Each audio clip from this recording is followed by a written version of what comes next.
موت کی گھاٹی میں اترتا ہے تو سب سے پہلا ادراک اور شعور جو اس کو آتا ہے وقت کی قدر و قیمت کا آتا ہے.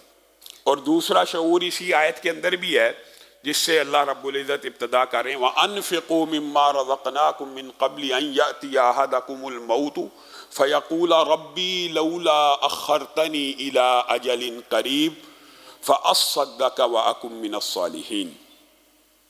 اے اللہ ایک سیکنڈ کی، چند سیکنڈ کی، 10 سیکنڈ کی، 20 سیکنڈ کی، 30 سیکنڈ کی مہلت دے دے، صرف اتنی مہلت دے دے.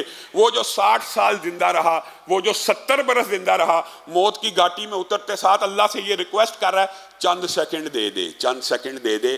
میں ایک دفعہ دنیا میں واپس چلا جاؤں اور جاتے ساتھ کیا وصیت کروں، کیا نصیحت کروں، میں اپنے مال کو تیری بارگاہ میں صدقہ کر دوں، نیکوکار بن جاؤں. جب 70 برس اس دنیا کے اوپر رہا، تیرے پاس 3 سیکنڈ نہیں تھے، تیرے پاس 10 سیکنڈ نہیں تھے، تیرے پاس کئی منٹ اور کئی گھنٹے نہیں تھے جو تو نے ضائع کر دیے. آج تجھے وقت کی قدر و قیمت کا احساس ہو رہا ہے جب موت کی گھاٹی میں اتر رہا ہے. ہاں یہ انسان ایسا بے وقوف ہے، وقت کی قدر و قیمت موت کی گھاٹی میں اترتا ہے اس وقت اللہ سے ریکویسٹ، اس وقت اللہ سے گزارشات کرنا شروع کر دیتا ہے.